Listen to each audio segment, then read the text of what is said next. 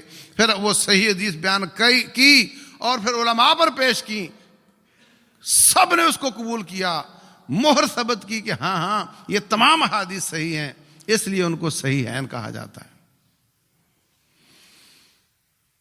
صحیح ابن حبان، صحیح ابن خزیمہ، مستدرک حاکم، ان تینوں کا بھی دعویٰ ہے کہ ہم نے بھی اپنی کتاب میں صحیح حدیثیں جمع کی ہیں۔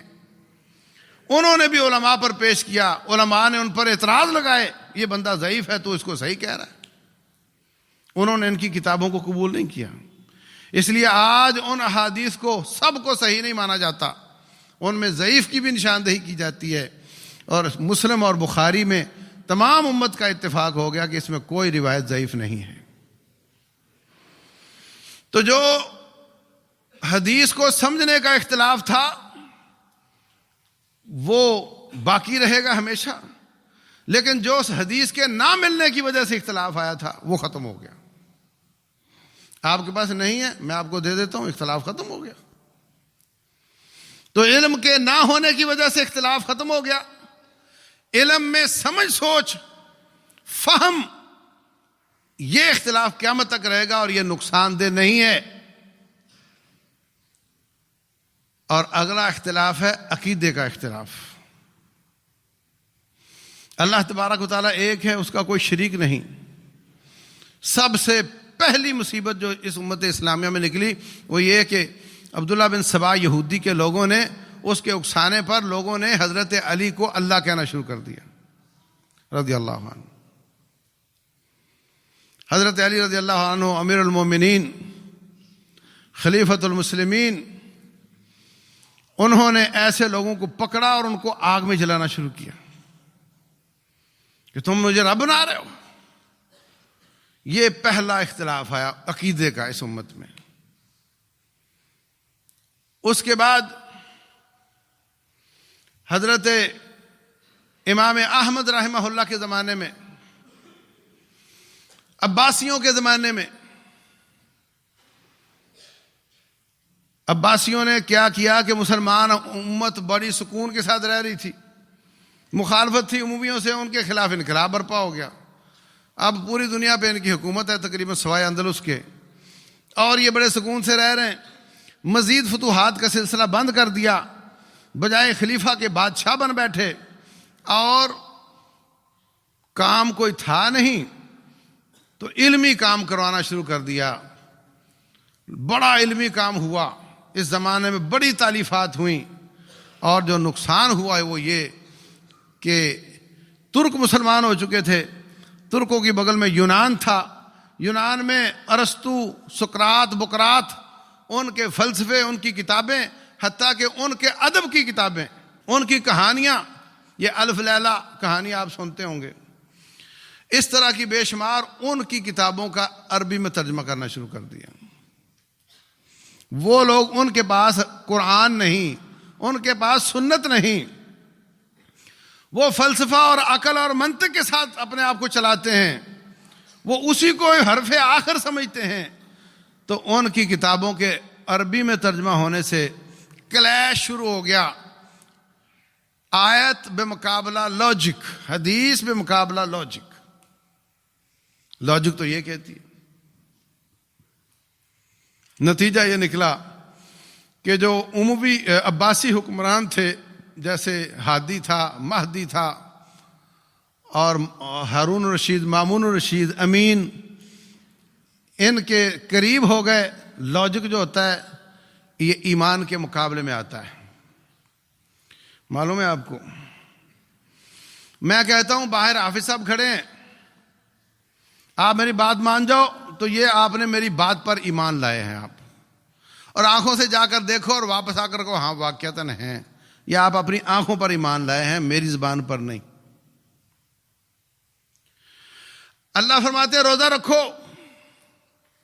آپ روزہ رکھ لیتے ہیں, یہ اللہ پر ایمان لے آئے ہیں, اور آپ اس کی ٹو میں لگ جائیں اور اس کی تحقیق کر کے آپ کو پتہ چلے کہ یہ تو بہت فائدہ مند چیز ہے, اس سے تو جسمانی طور پہ بڑا فائدہ ہوتا ہے, اس سے تو بہت زیادہ آپ کے کیڑے مر جاتے ہیں, اور بڑے ایسے بیکٹیریاز جو نقصان دہ ہوتے ہیں, کینسر تک ختم ہو جاتا ہے. ہاں یار بہت کامیاب چیز ہے, ہمیں روزہ رکھنا چاہیے.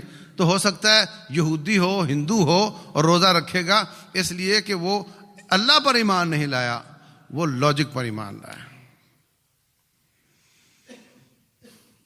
اب کام شروع ہو گیا جناب. اللہ تبارک و تعالی آسمان پہ ہے, الرحمن علی العرش استوى. کہنے لگے نہیں, اللہ عرش پہ نہیں ہے, کیسے ہو سکتا ہے اللہ عرش پہ؟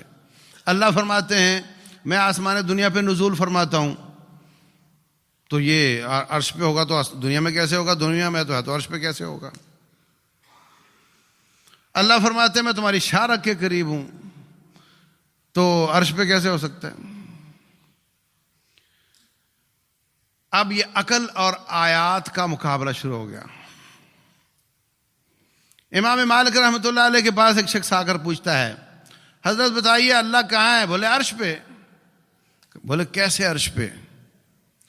امام صاحب نے فرمایا اللہ کا عرش پہ ہونا دلیل سے ثابت ہے، اور اس کی کیفیت اللہ نے نہیں بتائی، اور جو بات رب نے نہ بتائی ہو، نبی نے نہ پوچھی ہو، نبی سے صحابہ نے نہ پوچھی ہو، اور تم پوچھو گے تو یہ بدعت ہے۔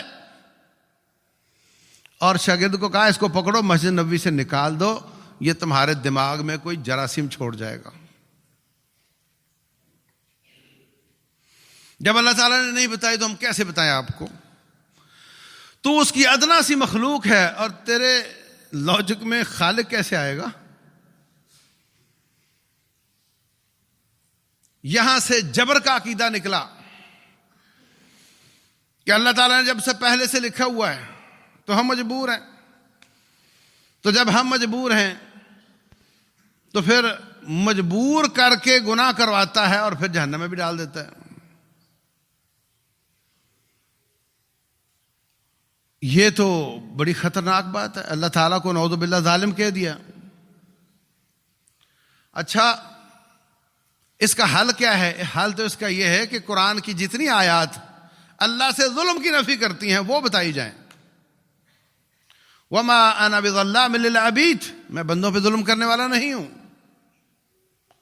وما کان اللہ لیظلمہم، اللہ ان پہ ظلم کرنے والا نہیں ہے۔ بجائے ان آیات کے ریئیکٹ کرتے ہوئے، رد عمل کا شکار ہوتے ہوئے، کچھ لوگوں نے کہا کہ اگر تقدیر پر ایمان لانے سے اللہ کی نسبت ظلم کی طرف ہوتی ہے تو ہم ایسی تقدیر کوئی نہیں مانتے۔ اللہ کے پاس علم ہے ہی نہیں، نعوذ باللہ، اللہ کو پتہ ہی نہیں چلتا، اللہ نے کچھ لکھا ہی نہیں ہے، نعوذ باللہ۔ نتیجہ یہ ہے کہ چور چوری کرنے گھر سے نکلا، اللہ دیکھ رہا ہے، پتہ نہیں کدھر جا رہا ہے، ہاں پتہ ہی نہیں۔ وہ گیا کسی کے گھر میں گھسا، ہو سکتا ہے کوئی کام ہو اس کو، واپس نکلا سامان لے کر، تب رب کو پتہ چلا کہ یہ چور ہے، یہ چوری کرنے آیا تھا۔ اس کو پتا ہے کہ میں چوری کرنے جا رہا ہوں، رب کو نہیں پتا، نعوذ باللہ۔ اس کا مطلب مخلوق زیادہ عالم ہوئی خالق سے۔ یہ سب بحثیں کہاں سے شروع ہوئی؟ جب لاجک اور عقل کو آیت اور حدیث کے مقابلے میں کھڑا کیا گیا۔ اس سے عقیدے کی بربادیاں شروع ہو گئیں۔ حالانکہ مسئلہ بالکل صاف صاف ہے۔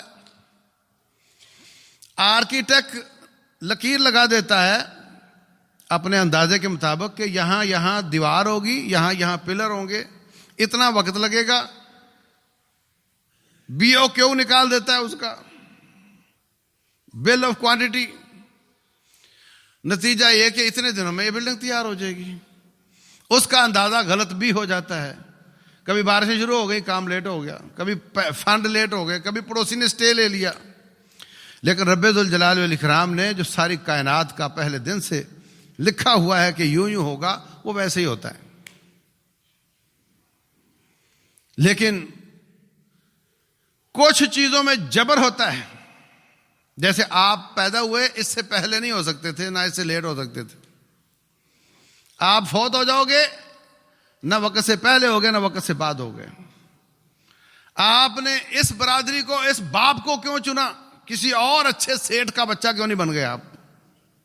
ان تمام چیزوں میں بندہ مجبور ہے، اور ان میں اللہ تعالیٰ بالکل نہیں پوچھے گا کہ تو کس کا بچہ کیوں بنا تھا،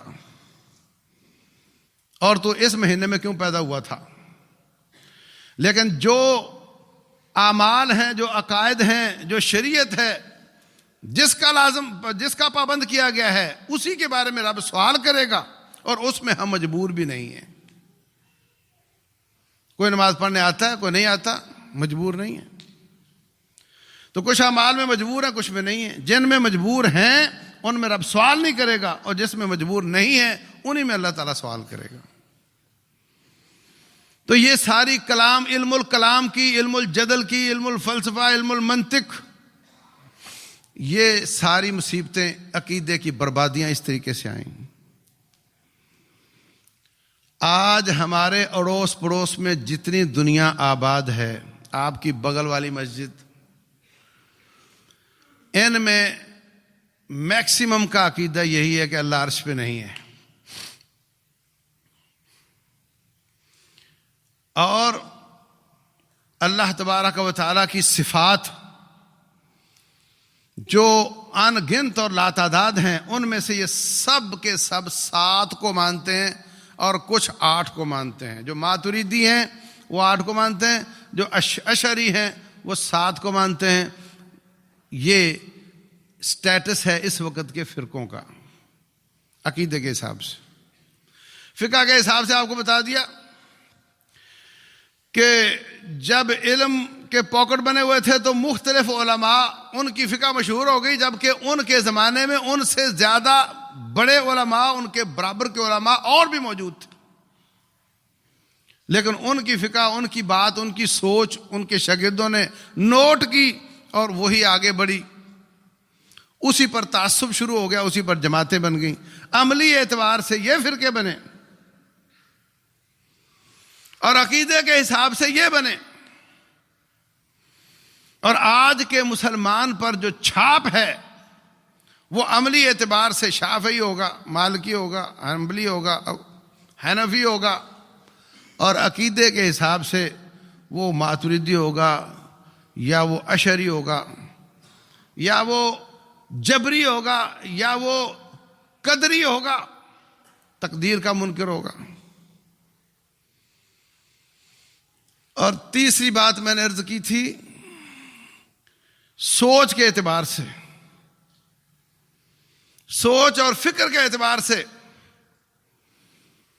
جب حضرت علی رضی اللہ تعالیٰ عنہ خلیفہ بن گئے،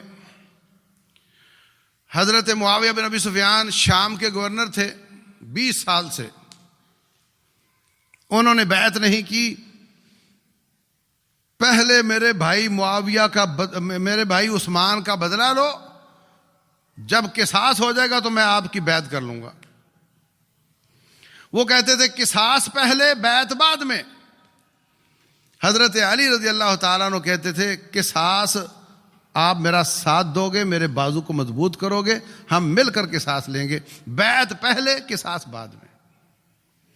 یہ جھگڑا نہیں تھا کہ خلیفہ میں بنوں گا اور وہ کہتے تھے میں بنوں گا، ایسا بالکل نہیں تھا۔ خلیفہ بن چکے تھے حضرت علی رضی اللہ تعالیٰ عنہ۔ اب اگر کوئی دعویٰ کرتا کہ میں بنوں گا، اس کی گردن اڑا دی جاتی۔ یہ دعویٰ نہیں تھا، دعویٰ یہ تھا کہ میں بیعت نہیں کروں گا جب تک قصاص نہیں ہوتا۔ وہ جو بلوائی تھے جنہوں نے حضرت عثمان رضی اللہ تعالیٰ عنہ کو شہید کیا تھا، وہی بعد میں ساتھ بھی مل گئے حضرت علی رضی اللہ تعالیٰ عنہ کے، پناہ لے لی کہ ہم ان کے ساتھ ہوں گے تو ہمیں پکڑا نہیں جائے گا۔ اور بڑے بڑے قبیلے تھے، ذرا سی قصاص کی بات آتی تو وہ سارے ریئیکٹ کرتے تھے، ریئیکشن دکھاتے تھے۔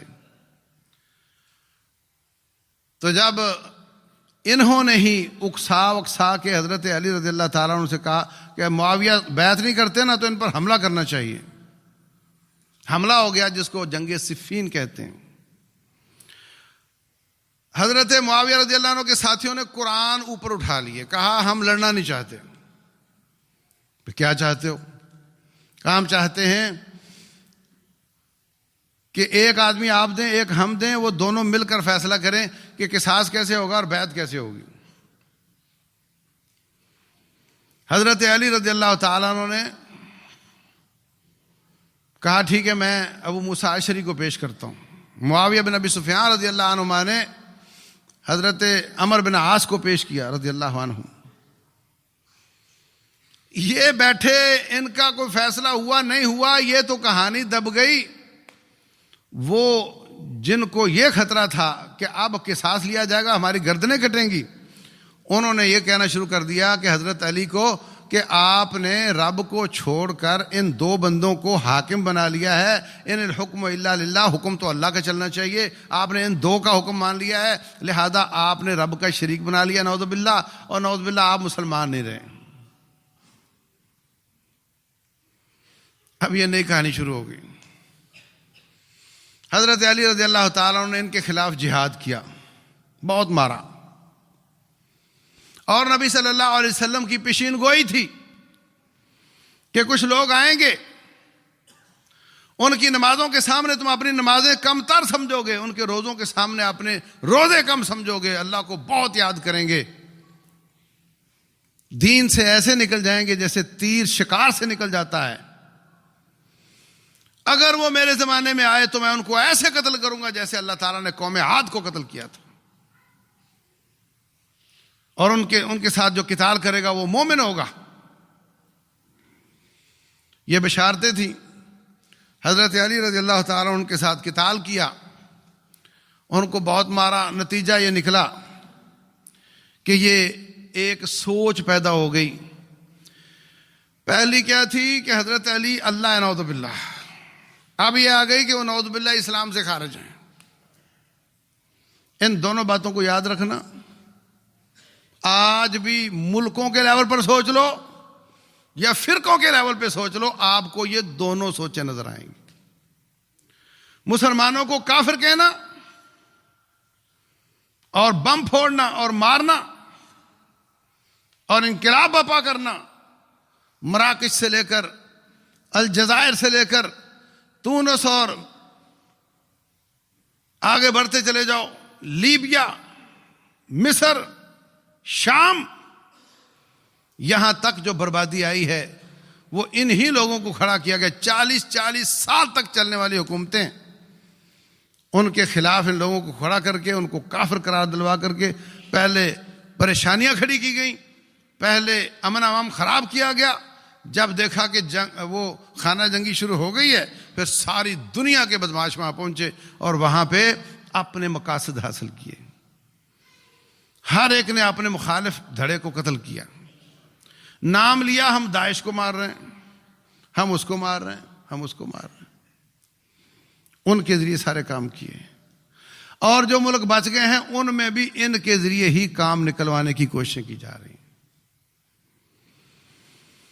تو میرے عزیز بھائیوں، ایک سوچ یہ ہے، جو ظاہر سی بات ہے فرقوں میں ایک فرقہ تو صحیح سوچ والا بھی ہوگا نا، ایک سوچ یہ ہے کہ حکمران جیسے بھی بنا ہو، جیسے بھی بنا ہو، وہ حکمران بن گیا ہے نا۔ رسول اللہ صلی اللہ علیہ وسلم فرماتے ہیں علیکم بالسمع والطاعہ ولو تأمر علیکم عبد حبشی کأن رأسہ زبیبہ، اگر کوئی غلام کالے رنگ کا پچکی ناک والا اور پچکے ہوئے سر والا، جیسے اس کا سر منکے جیسا ہوتا ہے، اگر اس طرح کا بندہ بھی حکمران بن گیا، اگر وہ اس کتاب و سنت کے ساتھ تمہیں چلاتا ہے تو اس کی اطاعت کرو، تم پر لازم۔